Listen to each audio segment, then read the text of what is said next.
Alors bonjour, nous sommes cet après-midi en présence d'André Fouillé, fromager conseiller technique en laiterie et fromagerie à Plaisance au Québec, habitant à Plaisance au Québec, mais originaire de la France, à Laval, près de Laval, à Cran. Monsieur Fouillé, bonjour, vous êtes au Québec depuis plus de 40 ans. Oui, 43 ans cette année. 43 ans cette année. Et là, vous êtes aujourd'hui sur le plateau d'LVA TV pour nous parler de sujet important qui est le lait.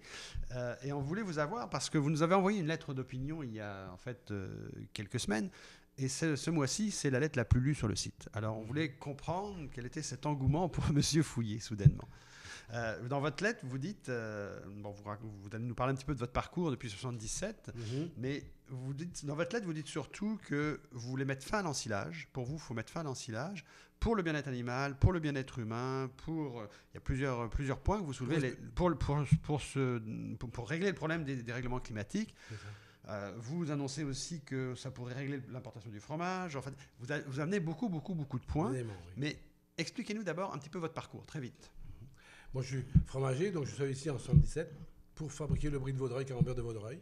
Et quand je suis arrivé ici en 1977, je transformais le lait de classe 1. Les anciens vont s'en rappeler, c'était le lait de nature. Et surplus, la coopérative de Brossard avait faillite, donc il y avait surplus de lait. Donc pendant un an de temps, j'ai transformé du lait des fermes qui étaient déjà des fermes, qui poussaient les vaches déjà. Les vaches avaient de l'ensilage, beaucoup de la moulée aussi. Donc, et puis moi qui venais de la France et qui avait l'habitude d'avoir un cahier ferme, quand j'ai mis la main, la première fois que j'ai fait du fromage ici, j'ai mis la main dedans, de la vraie soupe, j'étais surpris. J'étais fromager, donc j'ai réagi, mais j'étais surpris. Ça m'a toujours tourné dans la tête. Pourquoi? Okay. Puis vous êtes passé après par AgroPure. Oui. Vous nous avez dit tout à l'heure, avant les ondes, en fait, que vous aviez aussi lancé la fromagerie de l'Île aux Grues. Oui. Donc j'en ai lancé à peu près 35 au Québec, 35. Des petites fromageries. Donc vous avez un parcours assez conséquent au Québec. Oui. Puis là, vous venez avec un discours que tout le monde n'entend pas, en fait, en voulant dire l'ensilage. Il faudrait remettre les vaches au pâturage, c'est ça? Oui. Selon vous. Oui, l'ensilage, c'est pas moi qui le dis, hein, c'est nos chercheurs au Québec, le MAPAC le savait, certains agronomes le savaient, et puis les agronomes de l'Université Laval, de McGill, ils le savent aussi, parce que les Européens ont fait la recherche, et puis surtout, M. de Marquilly, un chercheur néo-zélandais, dans les années 90, est venu en Europe pour prouver, vraiment démontrer que les vaches qui mangeaient l'ensilage, les ruminants, hein, c'est surtout les vaches, étaient malades, cirrhose du foie et pancréatite. Donc, et puis de ce fait qu'elles avaient ces maladies-là, elles sont dépendantes de cet aliment-là, donc elles ont toujours faim. Donc on leur donne beaucoup plus à manger, et puis à ce moment-là, on les surmène. Mais la lettre que vous avez envoyée, la lettre d'opinion, a été effectivement très lue, il y a eu des commentaires sur les réseaux sociaux, mais il y a un commentaire d'ailleurs qui nous vient qu'on a repéré, en fait, quelqu'un qui vous répondait et qui disait « La définition d'ensilage dans cet article est beaucoup trop large.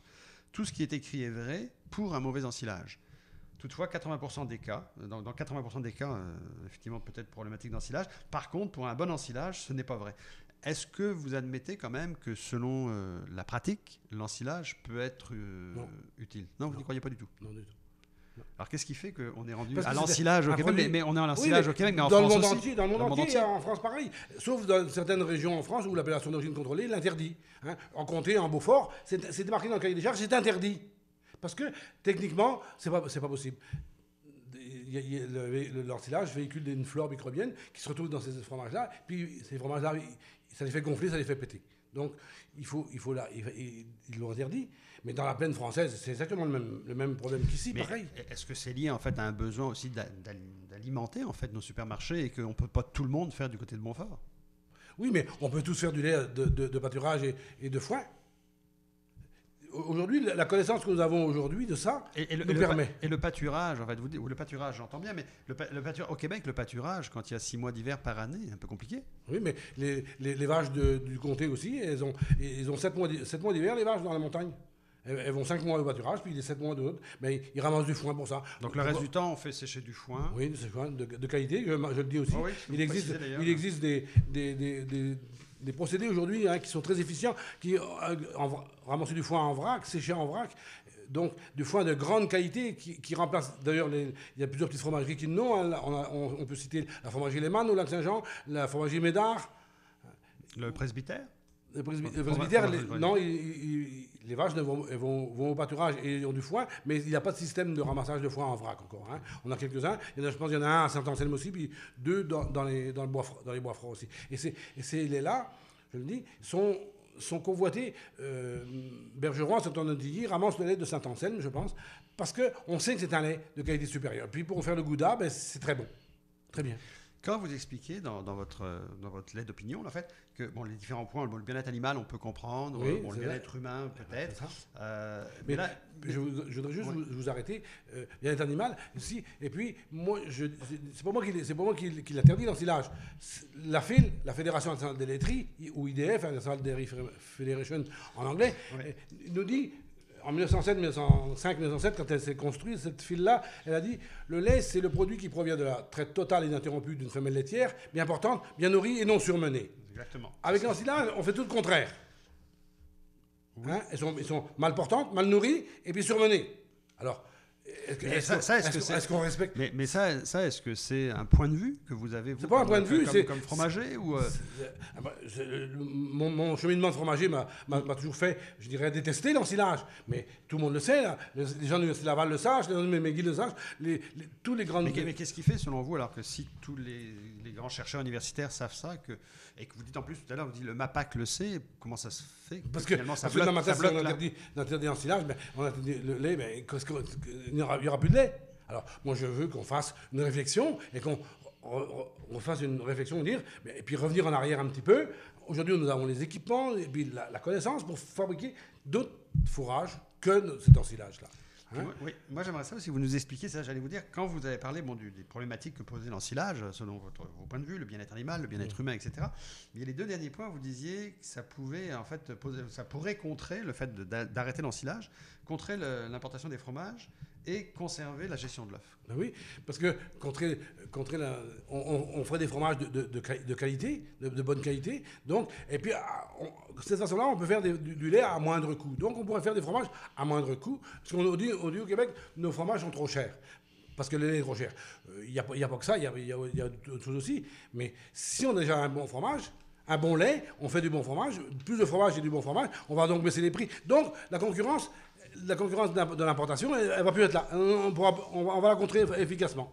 Hein. Les gens n'auront plus intérêt à importer du fromage d'ailleurs. Mais dans la mécanique que vous proposez, donc effectivement de revenir sur une flexion un peu du passé et d'aller chercher de l'information dans le passé, de ce qu'on faisait dans le passé pour ramener... Les anciens le faisaient bien. Oui, je ne dis pas qu'on faisait mal, mais de retourner vers l'artisanat, en fait, d'une certaine façon. Mais est-ce que c'est quelque chose qui reste réaliste face à une production importante aujourd'hui, on le voit dans tous les supermarchés d'Amérique du Nord, mais tous les pays occidentaux, et la Chine qui s'y met. En fait, tout le monde veut plus d'alimentation. On le voit, on regarde les troupeaux, ce qui se passe chez nos voisins du Sud, ce qui se passe au Mexique. Oui, mais est-ce qu'on est capable, ce que je veux dire, c'est est-ce qu'on est capable au Québec ou en France ou au Canada tout simplement de concurrencer ce qui s'en vient en fait? Mais oui. Ce qu'on veut faire, c'est que si enlevons le signe de dollar, hein, tous les gens qui font... Je comprends les producteurs, je ne blâme pas les producteurs eux-mêmes, je blâme le système. On veut tous remplir le bol tank pour avoir le plus d'argent possible. Moi je dis, remplissons pas le bol tank, mais faisons du meilleur lait pour en tirer une meilleure matière transformée, que l'on va pouvoir... Plus de rentabilité avec moins de lait. Moins de lait, un lait plus riche, faire un produit de meilleure qualité, donc on pourra mieux vendre. Ça obligera peut-être des gens à se regrouper pour former des petites fromageries, parce que je ne pense pas que les grands joueurs aujourd'hui se besoin de faire ça. Ils ont des installations, ils sont complètement perdus, ils pensent juste à la rentabilité, à la productivité, et je ne pense pas qu'il faut aller vers ça pour faire ces produits de qualité. Mais il y a quand même, notamment au Québec, puis en France aussi, il y a certaines coopératives, mais au Québec, il y a des grandes coopératives comme AgroPure qui doivent avoir un certain souci du producteur. Ils appartiennent en partie aux producteurs. Plus maintenant. Ils appartiennent encore aux producteurs. Oui, les producteurs, mais c'est un establishment. Le petit producteur dans son coin, il a plus de droit de parole. J'ai travaillé pour AgroPure, je sais bien. Hein. Je ne veux pas étaler ici sur ce qui se passe chez AgroPure du tout, non. Mais dire, ils sont trop loin maintenant. Il faut rapprocher. Il faut que le producteur sache vraiment ce que l'on fait. Autrefois, je me rappelle, quand j'étais jeune, moi, le fromager... Les structures sont trop grosses. Trop grosses, c'est ça. Ils sont trop loin. Il y a trop d'intermédiaires. Qui n'ont rien à foutre dans la fromagerie, qui sont là, entre deux. C'est tout. Hein. On ramasse le lait, ça passe. Puis, Ce que vous dites comme discours, ça vient avec le discours habituel sur l'agriculture, où on dit qu'il faudrait plus d'agriculture de proximité, il faudrait permettre aux régions de se développer. Mais on le sait très bien, les systèmes ne sont pas faits pour ça, en tout cas surtout pas au Québec. C'est pas ce qu'ils ont fait pour ça qu'il ne faut pas le faire. C'est ça que je veux dire. Ouais. Et puis, moi je dis des petites unités. On a inventé des grosses usines avec des gros camions sur les routes. Qu'est-ce qu'ils font les gros camions? Ils cassent tout. Hein? Un camion de 35 000 litres sur des petites routes de campagne, ça casse tout. Dans les virages, ça casse tout. Moi, je suis un des premiers à subir. Il vient chez le voisin chercher le lait, et puis il passe devant ma boîte aux lettres, il casse toute la salle. Donc, je dis, nous avons créé des structures qui aujourd'hui nous détruisent. Et puis qui ne font même pas vivre les producteurs de lait. Hein, parce qu'il y a beaucoup de producteurs de lait qui sont pris à la gorge. Alors, moi je dis, j'arrive avec des idées, une alternative, hein, faisons moins de lait, mais de meilleure qualité. Puis quelle lecture, pour terminer, vous faites des derniers accords qui ont été signés, notamment entre le Canada et l'Europe, où on a promis en fait aux Européens une capacité de pouvoir intégrer d'importer les produits laitiers ici. On avait promis au Canada de pouvoir envoyer du bœuf. Les derniers chiffres qu'on a vus sont pas très bons, en fait, en tout cas pour le Canada, parce que le bœuf, quand on regarde les taux de remplissage, on s'est fait, je sais pas, les taux de remplissage de bœuf vers l'Europe, c'est à peu près 2%. Les taux de remplissage des produits laitiers vers le Canada, c'est à peu près 96%. C'est ça. Donc on voit qui a gagné le match. Mais c'est quoi la lecture, vous, en tant qu'artisan fromager, que vous voyez de ces accords, en fait? Ces accords, c'est pas moi qui les ai signés, c'est les hauts fonctionnaires. Je pense que on aurait dû intégrer plus cette agriculture de proximité qu'on disait. Quoi. Hein? Les Européens, c'est sûr qu'ils en ont trop de lait. Alors, trop de produits de qualité, ils veulent les exporter, c'est normal. Quoi, hein? Donc, le marché du Canada était quand même un bon marché. Ils sont maintenant aux États-Unis. Je dis, nous, ici, c'est quand même de faire. Mes collègues français disent, oui, mais ta copie de fromage. Non, la technologie fromagère, elle est sur le net, donc elle est pour tout le monde. Elle est gratuite pour tout le monde. Hein.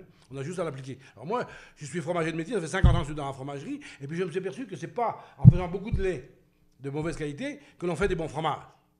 Hein. On n'a qu'à voir ce qu'il y a dans nos comptoirs industriels, des fromages industriels, ça n'a pas d'allure. Moi, je ne mange même pas parce que ça me rend malade. Qu'est-ce qui fait qu'entre le Québec et la France, vous parliez tout à l'heure du côté du comté Beaufort, de différentes appellations, le Roquefort ou autre, qu'est-ce qui fait selon vous, qui avez vécu en France, mais qui avez vécu aussi une quarantaine d'années ici, que même si on arrive à faire des produits, on a des très beaux produits de fromage au Québec. Oui, très beaux produits, mais pas de grands encore. Mais on n'a pas d'identification terroir. Qu'est-ce qui fait que ça bloque, qu'on n'arrive pas à avoir de l'identification par terroir?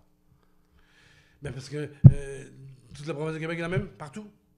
On produit tous, il faut tous produire sur le même modèle. Hein? Le troupeau de noir et blanche qui est là, robotisé, et puis qui mange de l'ensilage. Ben, on ne peut pas faire un terroir avec ça. Par contre, si on mettait des vaches de couleur... C'est un peu ce que l'île Grue a tenté. A tenté de faire, oui, mais il faudrait qu'ils enlèvent l'ensilage. S'ils enlèvent l'ensilage, ce serait parfait. Il serait un parfait modèle. Un modèle qui est intéressant, c'est l'île de la Madeleine. L'île de la Madeleine, il y a juste une ferme parce qu'on ne peut pas en avoir plus. Hein. Mais on pourrait faire un terroir là-bas, ici, parce que c'est la vache canadienne. Et puis, les vaches au pâturage, hein, c'est quand même intéressant. Donc, on pourrait faire... Dans des régions du Québec, on pourrait le faire. Commencer à petite échelle, et puis à petite échelle, puis le suivre de près. Nos chercheurs de l'université, ils pourraient aller voir ce que l'on fait, hein, puis faire des qualités, analyser tous les coûts aussi, parce que moi je dis qu'en mettant des vaches au pâturage et en ramassant du foin, on produit 1 litre de lait beaucoup moins cher qu'avec nos robots puis nos ensilages. Hein. C'est pas 75-80 cents le litre, là. On pourrait descendre à 65-70 cents. Alors, Monsieur Fouillé, je vous remercie beaucoup d'être venu nous voir, nous avoir éclairé sur votre point de vue, que je rappelle sur le site internet de la Vie agricole depuis quelques semaines maintenant, un des textes les plus lus ce mois-ci. Alors, en espérant que votre voix va être entendue. Merci beaucoup. J'espère aussi que des gens qui vont m'appeler pour... Moi, je suis prêt à en discuter. Je ne veux pas casser le système. Hein. On a un système de gestion de l'offre qui fonctionne bien, mais il est immobile. Et puis... pour finir, je dirais, en 1970, quand la saison de l'offre a été mise sur place au Québec, les producteurs de lait qui étaient là, ils ont reçu leur quota avec le nombre de vaches qu'ils ont et tout. Aujourd'hui, les jeunes qui partent, il faut qu'ils payent 26 000 $ pour partir. Il y a quelque chose qui n'est pas équitable, moi, là-dedans, je pense. Mais ça fait partie du système de gestion de l'offre. Oui, mais si vous voulez maintenir la gestion de l'offre, il faut garder le quota. Oui, il faut garder le quota, mais pas le prix. 26 000 $, vous vous rendez compte? Pour un kilo de gras. Ils l'ont eu pour zéro il y a 50 ans. Ah, c'est pas équitable pour nos jeunes. C'est effectivement un grand débat. C'est ça, c'est pas équitable pour nos jeunes. Et puis, moi, je dis que là, ce que je propose de faire là, eh ben, je pense que ce serait une bonne façon de glisser vers ça, pour arriver, et puis de ne pas dire demain matin, hop, on vous prend tout votre quota, ce que vous en avez, puis on vous le paye pas. Non, on peut fort bien le rembourser. Mais vous savez, pour terminer, parce que j'allais terminer, mais je retermine pour vous dire que les transformateurs laitiers, d'ailleurs, actuellement, vous parlez des fromages, je vous sens un peu réticent vers les fromages industriels. Certaines fromageries de taille moyenne, que je ne sais pas si vous les situez artisanales ou industrielles, mais plusieurs fromagers nous disent actuellement, plusieurs transformateurs laitiers nous disent qu'il y a une problématique actuellement dans l'importation de fromage européen de façon importante. Et c'est vrai qu'il y a une redéfinition à faire au niveau du fromage du Québec. Alors peut-être que votre solution est une des solutions. Oui, parce que l'Europe aussi a un savoir-faire depuis longtemps. Hein, ça fait longtemps que c'est surtout aussi qu'ils ont eu beaucoup de quotas d'importation donnés par le gouvernement et donnés aux distributeurs. Et aux distributeurs. Ça aussi, ça fout tout en l'air. Mais ça fait, Monsieur Fouillé, en fait, ça nous fait un bon débat pour l'avenir. Je voudrais juste parler un petit peu de ce que vous avez dit, les transformateurs. Les transformateurs, les autres, le lait qu'on leur fournit aujourd'hui, des gros troupeaux noirs et blancs, nourris en silage, là, hein, ben, ils sont contents parce qu'eux, ils peuvent faire venir du lait diafiltré des États-Unis ou d'ailleurs et puis le mettre dedans.